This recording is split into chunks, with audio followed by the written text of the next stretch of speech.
दुष्यंत चौटाला कहाँ हैं? दिखाई नहीं दे रहे हैं एक्टिव पॉलिटिक्स में। कि सत्सिंह जी, दुष्यंत चौटाला ना राजनीतिक कोमा में है। निकाय चुनाव में तो हिम्मत ही नहीं की कहीं पे, एका दुक्का कहीं पे चुनाव लड़ा होगा उनके किसी कैंडिडेट ने, बाकी तो हिम्मत ही नहीं की।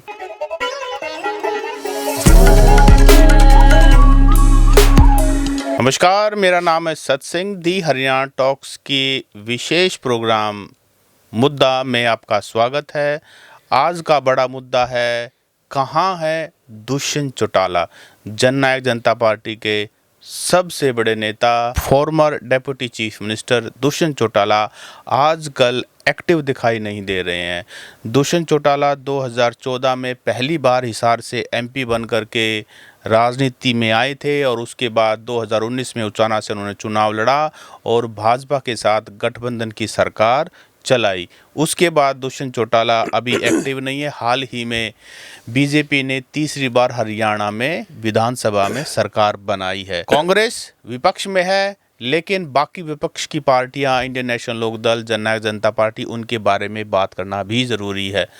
पूरी चर्चा करने के लिए मेरे साथी ओपी वशिष्ठ हैं। वशिष्ठ साहब, आपका स्वागत है। जी सर।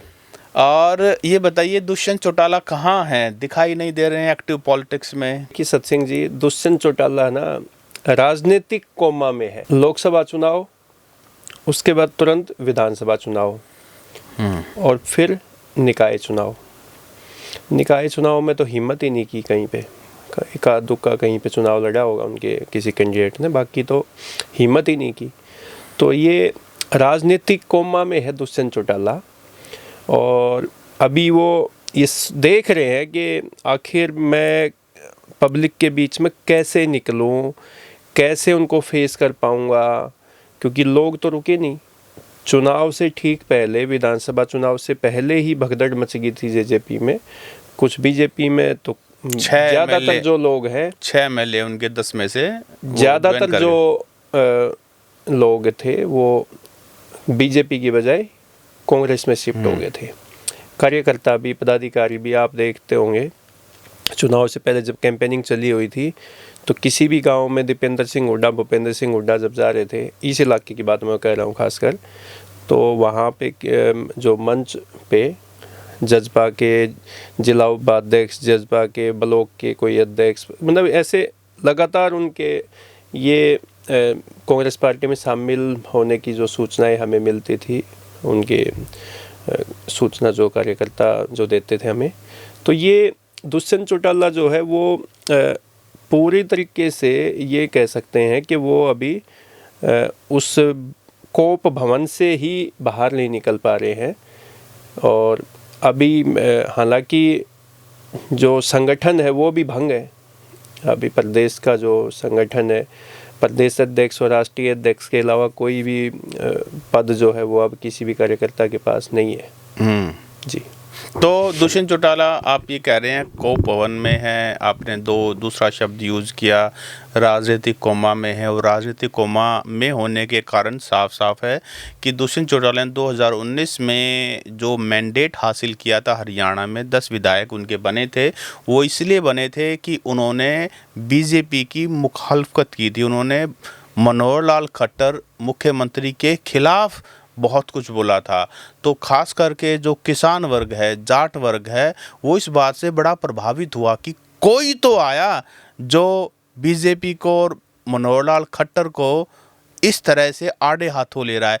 लेकिन जैसे ही माइनॉरिटी की सरकार बीजेपी की बनी, उनको सपोर्ट की ज़रूरत पड़ी, तो उनके साथ सरकार बनाने के लिए आए दुष्यंत चौटाला वाली जननायक जनता पार्टी। ये लोगों ने एक बहुत बड़ा सेटबैक था। और उसके बाद एक दूसरा मौका आया जब किसान आंदोलन चल रहा था। ये जो बात कर रहे हैं आप, जो 10 विधायक 2019 में उनके जीत के आए, वो विधायक दुष्यंत चौटाला के नहीं थे। वो विधायक थे जो बीजेपी को भी वोट नहीं देना चाहते थे और जो कांग्रेस को भी वोट नहीं देना चाहते थे। चलो, सिंबल तो उनके पास जननायक जनता पार्टी की चाबी का ही था। आप ये देखिए ना, क्योंकि उसमें से कुछ तो ऐसे कैंडिडेट थे कि जो या तो इंडिपेंडेंट चुनाव लड़ना चाहते थे या कांग्रेस या भाजपा के बागी थे। उनके तो गिने चुने ही ऐसे विधायक जीत के आए 10 में से, जो जननायक जनता पार्टी के कह सकते हैं। बाकी तो वो कोई कांग्रेस का था, कोई बीजेपी का था। उनके तो लेकिन खुद के थे ही लेकिन उनके पास सिंबल तो चाबी का ही था, तो मतलब कहने को गिनती तो हाँ, तो वो जेजेपी में हुई है। बीजेपी की नाराजगी भी उनके काम आ गई, जो उन्होंने खुल के खिलाफत की थी कैंपेनिंग और में। दूसरा बड़ा सेटबैक जो लोगों को लगा कि जब किसान आंदोलन चल रहा था और किसानों का सेंटीमेंट था बीजेपी के खिलाफ, 3 कृषि कानून के खिलाफ, उस समय भी लोग चाहते थे ऐसा कि दुष्यंत चौटाला बीजेपी से हरियाणा में अपना मैंडेट वापस ले और वो सरकार गिरा दे। लेकिन दुष्यंत चौटाला ने कंटिन्यू रहे और पूरे अलायंस का मजा नहीं लिया, लेते रहे जब तक बीजेपी ने उनको अपने से दूर ना कर दिया। कार्यकर्ता तो दुष्यंत को कभी डिप्टी सीएम कहते ही नहीं थे, वो तो सीएम साहब कहते थे। कहते सीएम आया सीएम CM आया, आया और इस सीएम और आया सीएम आया चक्करों में तो इंडियन नेशनल लोकदल के 2 टुकड़े हो गए। वही तो, सीएम आया और सीएम साहब कहते थे दुष्यंत चौटाला को जननायक जनता पार्टी के कार्यकर्ता।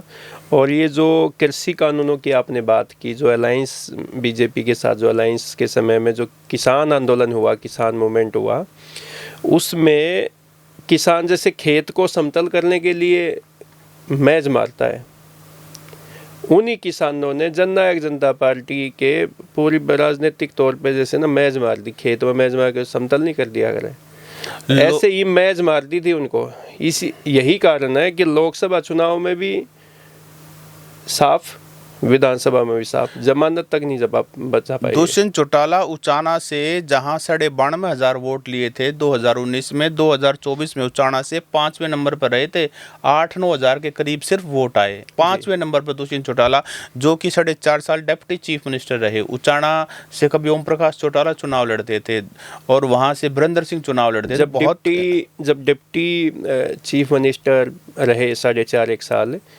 तो जहाँ जाते थे खुला दरबार लगता था, गाड़ी का काफिला अलग उनके पीछे होता था, कभी आगे कभी पीछे, और जहाँ जाते थे वहाँ पे सीएम साहब आगे, और उन्होंने अपने आप को ना प्रूव करके भी दिखाया। जैसे एक जो चौधर होती है ना, कैसे सरकार चलती है, ये दुष्यंत चौटाला ने करके भी दिखाया है, ऐसा नहीं कह सकते।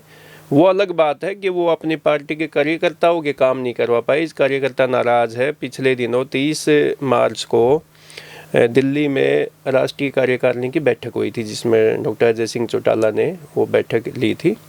उसमें कार्यकर्ताओं ने खुल के ये कहा कि 4.5 साल में हमारी सरकार में 20% भागीदारी थी, लेकिन कार्यकर्ताओं के जो काम है वो 20% काम भी नहीं हुए, 10% भी नहीं हुए। तो कार्यकर्ता नाराज थे, इसलिए वो विधानसभा चुनाव से पहले वो इधर उधर खिसक गए। तो ये देखना, जनता नाराज थी क्योंकि उन्होंने बीजेपी के साथ सरकार बनाई, किसान आंदोलन में उन्होंने सरकार नहीं गिराई, और कार्यकर्ता भी नाराज कर लिए, तो मैच तो मरना ही था। तो अब यही ना, अब जैसे संगठन की कोई भी बैठक होती है जननायक जनता पार्टी की, कार्यकर्ताओं को इंडिविजुअल एक को फ़ोन करके बुलाया जाता है। पहले ऐसा था कि एक मैसेज दिया जाता था कि भाई ऐसे संगठन की बैठक है, तो कार्यकर्ता पहुंच जाते थे। अब हाल ही का एक मैं उदाहरण आपको मैं देना चाहूँगा। अभी ताऊ देवीलाल की पुण्यतिथि थी। दिल्ली में संघर्ष स्थल में उनकी जो समाधि स्थल है, वहाँ पे अजय सिंह और अभय सिंह दोनों भाई और दोनों के परिवार वहाँ पे थे। दुष्यंत चौटाला तो वहाँ पे नहीं थे। तो जैसे वहाँ पे गए तो वहाँ पे 8 जिलों के कार्यकर्ताओं की ड्यूटी लगाई, उनको कहा गया कि आप संघर्ष स्थल पे पहुँचिए, जिसमें रोहतक, सोनीपत, झज्जर, गुरुग्राम, रेवाड़ी, नूहू और फरीदाबाद, ये 8 ज़िले जो हैं, इनकी ड्यूटी लगाई कि आप संघर्ष स्थल पे जाइए, ताकि वहाँ पे थोड़ा सा एक गैदरिंग सी दिखे और उनका एक स्वाभिमान सा, सम्मान जो है बचा रहे पॉलिटिकल उस पे। क्योंकि दिल्ली तो राजधानी है, और वहाँ तो जिसके साथ भीड़ है वही नेता है, तो दिखाना भी होता है। तो आप ये देखिए कि इसके अलावा जननायक जनता पार्टी की तरफ से यहाँ पे ताऊ देवीलाल की प्रतिमाओं पे पुष्प अर्पित भी करने वाले हमें कहीं दिखाई नहीं किए होंगे, लेकिन इतना नहीं था कि एक जो बड़े लेवल पे होता था। पहले सामाजिक कार्यक्रम किए जाते थे, कभी पौधारोपण किया जाता था, रक्तदान शिविर लगता था, और कोई गरीबों को कोई भोजन खिलाया जाता था। मतलब बहुत सारे ऐसे सामाजिक काम होते थे, लेकिन अब की बार ऐसा कोई नहीं हुआ। तो आप ये देखिए कि दुष्यंत चौटाला का जो जन्म है राजनीति के अंदर वो किस स्थिति में हुआ, बहुत ही गरीब स्थिति। उस समय तो अपने जो दुष्यंत चौटाला है वो पढ़ाई कर रहे थे, और जिस समय चौधरी ओम प्रकाश चौटाला और इनके पिता दुष्यंत चौटाला के पिता डॉक्टर अजय चौटाला को जो है सजा हुई, और उसके बाद वो तिहाड़ में गए, आनन फानन में दुष्यंत को लाया गया, और उसके बाद उन्होंने 2014 का चुनाव लड़ा। और 2014 का चुनाव बहुत ही मुश्किल था, क्योंकि उस समय मोदी की आंधी थी। 2014 में ही बीजेपी ने पहली बार जो है सरकार बनाई, इतने बड़े मैंडेट से इंडिया के अंदर। और हरियाणा में भी कितना बड़ा तूफान था, सिरसा, हिसार और रोहतक सिर्फ 3 सीटें जीती थी। 2 इनेलो के खाते में थी और एक कांग्रेस के खाते में थी, बाकी सब कुछ उड़ गया था। सफाया हो गया और था। कितने मुश्किलों के और कितने पॉपुलर थे उस समय। ट्रैक्टर वाली बात है, संसद में ट्रैक्टर लेके गए, कितनी बड़ी उस समय दुष्यंत चौटाला एज जो भी कितनी थी, आवाज 26 साल के देश के पहले ऐसे सांसद जो इतनी कम उम्र में जो संसद में, और जो दुष्यंत चौटाला बोल देते थे कितना वायरल होता था। लेकिन आज देखिए, देखो विदेश में पढ़ के आए हैं, एजुकेटेड है, बोलने का लहजा अच्छा है, और अभी 4.5 साल सरकार चलाने का भी एक्सपीरियंस है उनके पास, कॉन्फिडेंस भी है। मतलब देखो वैसे नेता में कोई कमी नहीं है, लेकिन ऐसी गलतियां उनके एंड पे हुई जिससे उनका जो एकदम से जो हवा भरी थी ना गुब्बारे में, वो एकदम से नहीं। लेकिन टेक्निकली देखो आप, दुष्यंत चौटाला अगर 2019 में अगर बीजेपी को मैंडेट ना देते तो 2 सर्कमस्टांसेस होने वाले थे। या तो उनके साथ कुलदीप बिश्नोई वाली बनती, कुलदीप बिश्नोई जिस तरह से 2009 में अपने एमएलए जो है ना विधायक हुड्डा के साथ आने के लिए राजी नहीं हुए, तो सारे एमएलए अपने आप ही जुगाड़ फिट करके और उन्होंने सरकार चलवा दी। पति पत्नी छोड़ दिए। हाँ, सिर्फ पति पत्नी छोड़ दिए। तो कहीं ऐसा तो नहीं होता कि भाई अगर दुष्यंत चौटाला ना जुड़ते। दूसरा ये था, लोगों का सेंटिमेंट अगर उनके साथ जुड़ा रहता तो आज दुष्यंत चौटाला से बड़ा नेता हरियाणा में कोई नहीं होता। युवा नेता। हालांकि अभी तो चौधरी भूपेंद्र सिंह हुड्डा का भी पूरा जो प्रभाव था 2024 में हमें देखने को मिला, हालांकि सरकार नहीं बना सके। 2024 में ना 2 ही जो जनता, हरियाणा की जनता ना, 2 ही लोगों की बात, 2 ही पार्टियों की बात करेगी, भूपेंद्र सिंह हुड्डा कांग्रेस और बीजेपी, नायब सैनी मनोहर लाल जो भी है। मतलब बीजेपी कांग्रेस की बात हुई इस चुनाव में। इनेलो, जननायक जनता पार्टी, आम आदमी पार्टी बिल्कुल जीरो थी, कोई इनकी चर्चा तक भी ऐसी नहीं। इसीलिए तो अभय सिंह चौटाला खुद हार गए। अभय सिंह चौटाला 2024 चुनाव से पहले कह रहे थे कि इंडियन नेशनल लोकदल सरकार बनाएगी, लेकिन खुद की सीट हार गई। हालांकि 2 सीटें डबवाली और रानिया जो है उनके खाते में आ गई, लेकिन इतने बड़े नेता के लिए, ताऊ देवीलाल के वारिस के लिए, चौधरी ओम प्रकाश चौटाला 5 बार मुख्यमंत्री की शपथ ले चुके, उनके पौत्र के लिए ये कोई अच्छी बात नहीं कि सिर्फ 2 सीटों पर सिमट गई। 2019 में बेशक 10 सीटें लेके दुष्यंत चौटाला ने गठबंधन में सरकार बना के और 4.5 साल वही वो कारगेड के साथ चलने की, और वही वो अधिकारियों का पीछे मीटिंगें लेना, वो करना, ये करना, वो एक जो सरकार चलाने का जो स्वाद है ना वो तो ले चुके हैं। लेकिन इसके लिए लंबे समय की राजनीति जो है वो लोग तभी जुड़ते हैं जब वो जनता के हित में काम करते हैं, जनता की भावनाओं को समझते हैं, जनता के लिए खड़े होते हैं। सरकार में है तो जनता के लिए काम करेंगे, सरकार में नहीं है तो विपक्ष की भूमिका जोरदार तरीके से निभानी चाहिए। ये बातें कुछ सही भी है। देखिए आज तक भी अगर हम चौधरी देवीलाल का नाम हम याद कर रहे हैं तो देवीलाल जी की जो लोगों के प्रति जो उनका मान सम्मान था, जो उनका व्यवहार था, तो जननायक की उपाधि लड़ाई उनके लिए जो लड़ाई लड़ी उन्होंने, तो इसलिए आज हम बंसीलाल जी को भी हम याद करते हैं। उसको भी विकास पुरुष की संज्ञा दी जाती है। देवीलाल जी को जननायक की उपाधि दी जाती है। भजनलाल को पीएचडी की राजनीति की उपाधि थी कहा जाता है। तो उन लोगों को अगर हम याद करें तो कुछ तो होगा। लेकिन दूसरी बात ये है कि हरियाणा की राजनीति में कोई नया सितारा अगर चमका है और इतना अच्छा उनके पास मौका था, तो उनको चाहिए था कि उनको शायद थोड़ा सा इंतज़ार करना चाहिए था, क्योंकि 2019 में एक गलती की, फिर 2020 में किसान आंदोलन आया, उसमें फिर दोबारा से किसान आंदोलन में स्टैंड अगर थोड़ा सा भी एक बैलेंस भी बना के अगर वो चलते ना, तो इतनी बुरी हालत नहीं होती जो 24 के चुनाव हाँ, में अगर उनकी उस हुई समय भी वो अपना, अगर वो सरकार बीजेपी के साथ कितना छोड़ टाइम देते, बचता था? कोई बहुत ज्यादा टाइम तो नहीं बच रहा था। 20-21 की बात है, तो समय तो पूरा ही था, क्योंकि सरकार बनने को साल 1.5 साल ही हुआ था। उसके बाद अपना लॉकडाउन लग गया, और ये लॉकडाउन सरकार बीच में उसी टूट दौरान भी किसान जाती तो आंदोलन क्या होता? इज्जत तो बची रह जाती। आज ये हालत तो नहीं होती कि सर, विधानसभा में नहीं, विधानसभा में बोलने का मौका भी ना OPJ मिले। पूरे इंडिया में एक भी ऐसा नेता नहीं है जो भी मेहनत करें, पक्ष में विपक्ष में, जो पावर नहीं चाहता। तो पावर के लिए तो सारा स्ट्रगल है।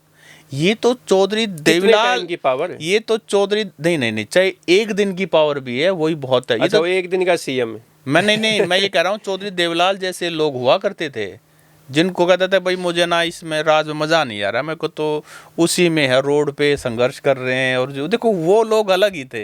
अब तो जो लोग हैं वो लेकिन तो, खून तो चौधरी देवीलाल का ही है। इसीलिए ज्यादा नाराजगी है। उनको कहा कि भाई जिस कौम के लिए आपके बड़े दादा ने इतना कुछ सहा, इतना कुछ संघर्ष किया, और जिनको पूरे देश में जिनके इस नाम का चुनाव में डंका है। दो युवाओं की भूमिका देखने को मिली 2024 के चुनाव में। दो युवाओं की, विपक्ष की मैं बात कर रहा हूँ, एक दीपेंद्र सिंह हुड्डा और एक दुष्यंत चौटाला। कांग्रेस पार्टी में दीपेंद्र हुड्डा इस पूरे चुनाव को लीड कर रहे थे, और जननायक जनता पार्टी में दुष्यंत चौटाला कर रहे थे। दुष्यंत चौटाला अंदर लोकसभा का चुनाव भी नहीं लड़ा, खुद तो विधानसभा का चुनाव लड़ा उच्चाना से। लेकिन दुष्यंत चौटाला का बहुत ज्यादा विरोध था, आप ये देखिए, और दीपेंद्र सिंह हुड्डा के पास अनलिमिटेड सपोर्ट था, लेकिन बावजूद दोनों का हश्र एक ही हुआ, सरकार लेकिन आप कोई ये नहीं बना देखिए सका। ना, दीपेंद्र हुड्डा के 37 एमएलए विधानसभा में पहुंचे, जिसमें से 29-30 तो चलो है तो पार्टी केवल के, है तो पार्टी के, लेकिन 30 के आसपास विधायक तो हुड्डा ही समर्थक है ना। और दुष्यंत चौटाला का एक भी प्रत्याशी जो है वो जमानत भी नहीं बचवा पाया। तो ये दो युवाओं की भूमिका का जनता ने दे दिया ना। उनको देखो ना, माप तोल के जनता फैसला देती है। किसान मूवमेंट में अगर दुष्यंत चौटाला स्टैंड लेते, किसानों के पक्ष में खड़े हो जाते, तो ये स्थिति बिल्कुल भी होने वाली नहीं थी जो आज उनकी है। अब विधानसभा में तरस रहे होंगे, क्योंकि वो जो पहले गाड़ी घोड़े ये सब चीज़ें मिला करती, विधानसभा में अपनी बात भी रखते थे, इलाके की बात भी रखते थे, जवाब भी देते थे विपक्ष का। अब किसका देंगे जवाब? नहीं, बात अब तो ये है, विपक्ष की भूमिका में भी नहीं है वो। देखो बात ये है कि दुष्यंत चौटाला कुछ भी को शाणे पॉलिटिशियन है। अभी हाल ही में असेंबली का चुनाव होके हटा है, और अब अगला चुनाव जो है 5 साल बाद है। तो अभी से अगर लड़ाई शुरू करेंगे तो लिमिटेड रिसोर्सेज एंड लिमिटेड जो है ना एनर्जी है, तो उसको वो चाहते हैं कि बड़े समय पर लगाएं, और रिसोर्सेज तो ख़त्म ही होंगे। तो मुझे लगता है कि शायद 2.5-3 साल के बाद जब उनको लगेगा कि चुनाव कुछ दूर है, तब जा कर के कोई माहौल बनाएंगे, कैंपेन चलाएंगे, तब जनता की याद आएगी। अभी तो जन्मदिन मनाने के लिए विदेश जा रहे हैं। वही तो मैं कह रहा हूँ ना, जनता को, कार्यकर्ता को फेस नहीं करना चाह रहे, इसलिए नहीं तो कार्यकर्ता, जो पॉलिटिशियन होता है, जो सच्चा पॉलिटिशियन होता है, वो जनता के बीच में रहता है। परिवार उनके लिए सेकेंडरी हो जाता है, उनके कार्यकर्ता पहली प्राथमिकता होते हैं। लेकिन जब ये देखो कि कार्यकर्ता इतने नाराज है, या कार्यकर्ता खिसक चुके हैं, दो कारण होते हैं इसके। या तो कार्यकर्ता नाराज इतने हैं कि वो फेस नहीं कर पा रहे हो, या कार्यकर्ता बचे ही नहीं।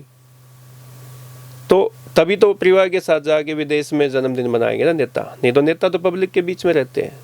नहीं हो, ये भी हो सकता है कि उनका काफ़ी लंबे समय से बहुत ही व्यस्त शेड्यूल रहा हो, विदेश जाने का मौका ना मिला हो। इस बार अभी चुनाव हार भी चुके हैं, जनता की उनसे कोई पॉलिटिशियन का सबसे व्यस्त प्रोग्राम जो है, शेड्यूल जो है, वो जनता के बीच में रहता है। जब तक राम रमी नहीं हो जाए, नारेबाजी नहीं हो, भाई दुष्यंत चौटाला। अच्छा, मुझे ये बताइए, सत्ता में विपक्ष में कौन सा ऐसा नेता जो विदेश नहीं जाता? और विदेश सभी जाते हैं साहब, तो वो भी गए हैं, लेकिन बात ये है कि वो विदेश गए हैं जन्मदिन मनाने के लिए, उस पर वहाँ तक कोई दिक्कत नहीं है। विदेश में दुष्यंत जाए तो कोई दिक्कत नहीं।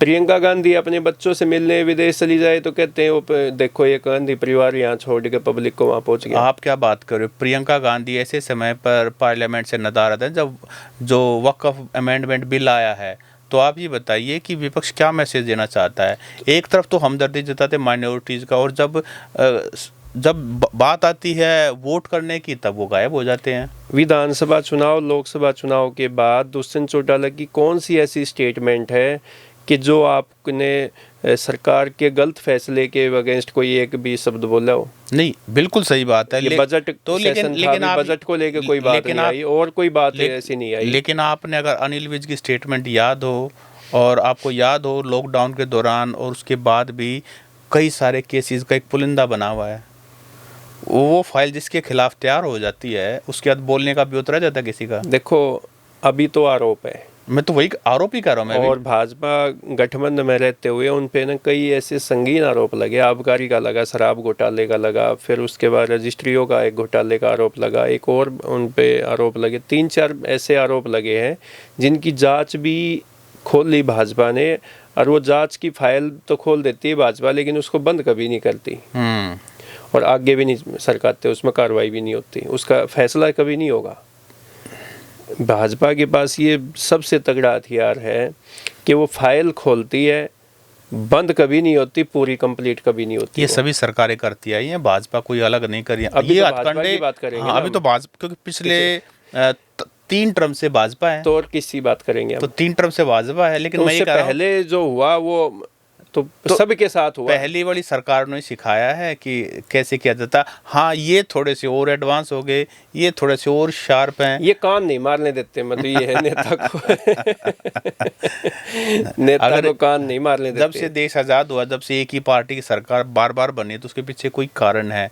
सीबीआई, ईडी, ये सारी चीज़ें पहले भी थी, इनके नाम अलग अलग हो सकते हैं, लेकिन एजेंसीज का दुरुपयोग बहुत कॉमन है पॉलिटिशियंस के लिए, पार्टियों के लिए। लेकिन आज हम बातचीत कर रहे हैं दुष्यंत चौटाला। तो दुष्यंत चौटाला जन्मदिन मना के वापस इंडिया में आ चुके हैं, और 15 अप्रैल को झज्जर में प्रदेश कार्यकारिणी की बैठक है।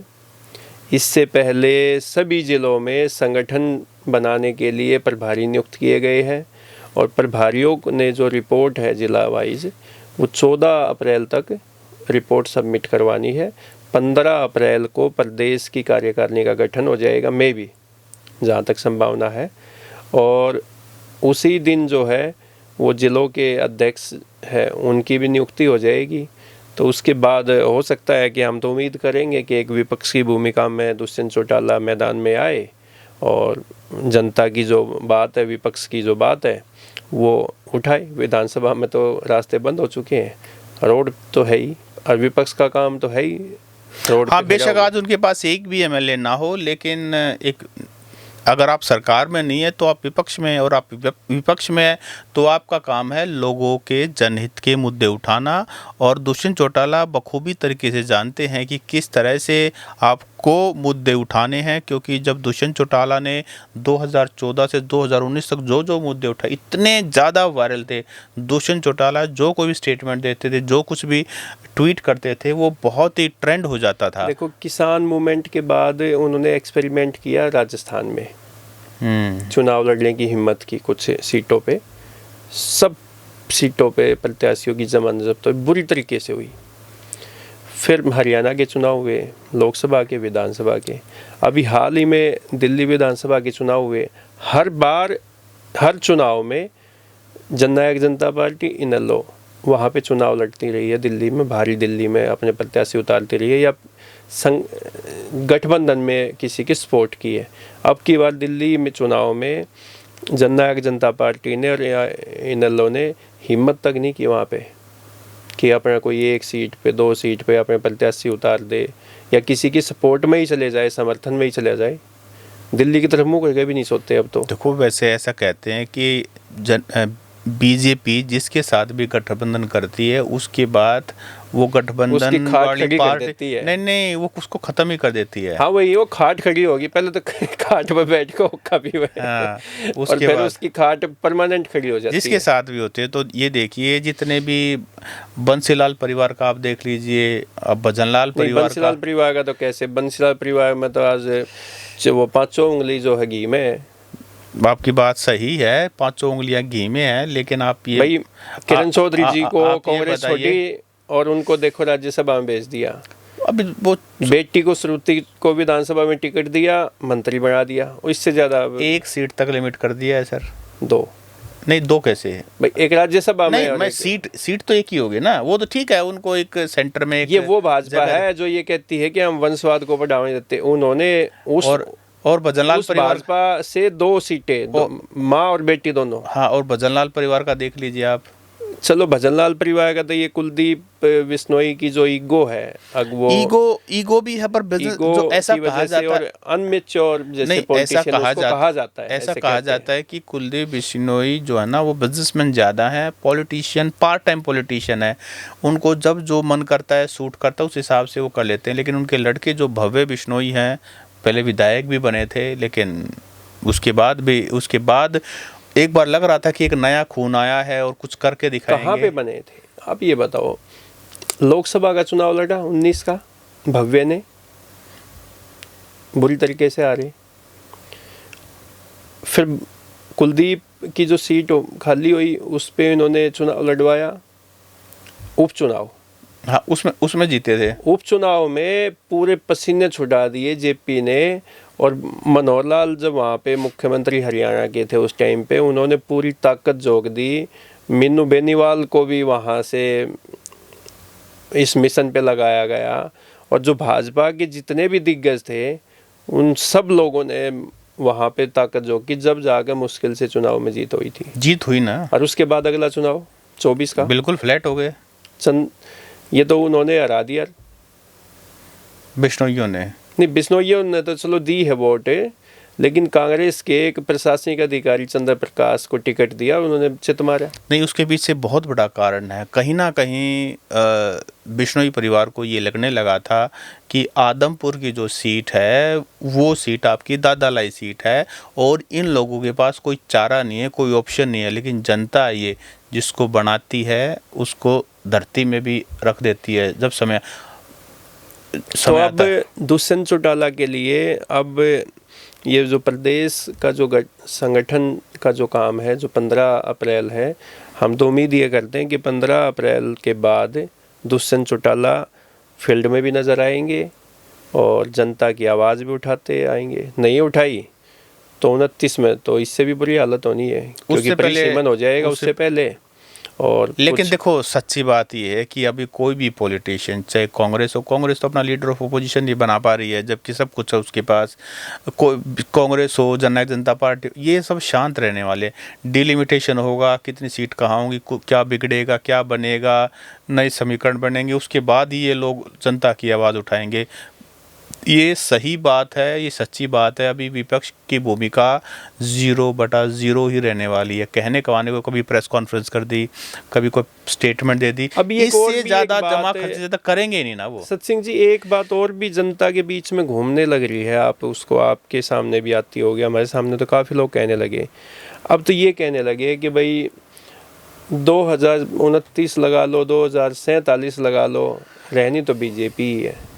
अब ये चर्चाएं भी आम कॉमन हो चुकी हैं, तो लोग अब मुझे लगता है कि सरेंडर सा भी करके बैठ गए हैं कि देखिए कुछ होगा कि नहीं होगा। अब आप ये बताइए कि जब बीजेपी ने 2024 का चुनाव लड़ा, उससे अगले दिन ही उन्होंने 5 साल बाद होने वाले चुनाव की तैयारी शुरू कर दी, मीटिंगें शुरू कर दी, हर चीज़ के बारे में ऐसी कौन सी और पार्टी है विपक्ष के अंदर जो इतनी मेहनत करती है? नहीं, सदस्यता अभियान चलाया और 30 लाख से ज़्यादा जो कार्यकर्ता, नए कार्यकर्ता जोड़ने का काम किया, सक्रिय कार्यकर्ता जोड़ने का काम किया। और उसके बाद अभी सभी जिलों के अध्यक्ष नियुक्त किए जा चुके हैं, और प्रदेश अध्यक्ष का अभी किसी भी दिन ज्वाइनिंग हो सकती है। और कौन सी ऐसी पार्टी जो इतनी मेहनत करे, इतनी स्ट्रेटजी से काम कर रही है?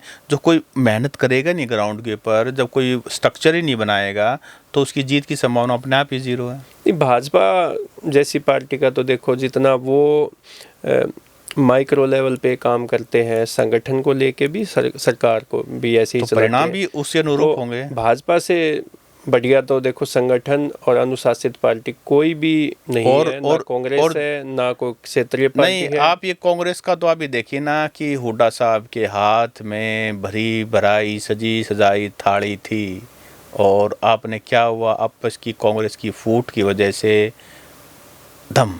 आज मैं देख रहा था एक फोटो, एक वीडियो वायरल हो रखी है सोशल मीडिया पे, कांग्रेस के जो कुछ नेता है वो अहमदाबाद के लिए रवाना हो रहे हैं, तो उसमें चुपचाप तो हवाई जहाज़ में रणदीप सिंह सुरजेवाला बैठे हैं और उनकी पिछली सीट पे जो है वो कुमारी शैलजा बैठी दिख रही है।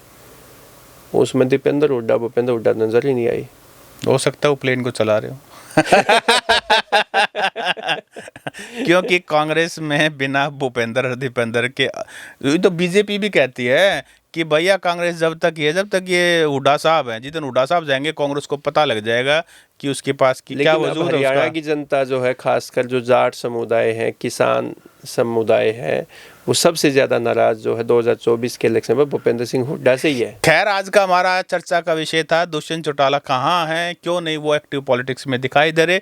दोस्तों, आपको हमारा जो ये वीडियो है ये कैसा लगा, ये तो कमेंट करके आप जरूर बताएं, लेकिन साथ साथ में आप भी बताएं कहाँ हैं दुष्यंत चौटाला, कब एक्टिव पॉलिटिक्स में दिखाई देंगे, क्योंकि जो उनकी बोलने की शैली है, जो उनके तौर तरीके, जो उनका IT सेल है, वो सब कुछ कब कोमा से बाहर आएंगे। हाँ, कब आएंगे वो राजनीतिक कोमा से बाहर, ये भी दुष्यंत चौटाला तक आप हमारा मैसेज पहुंचाएं।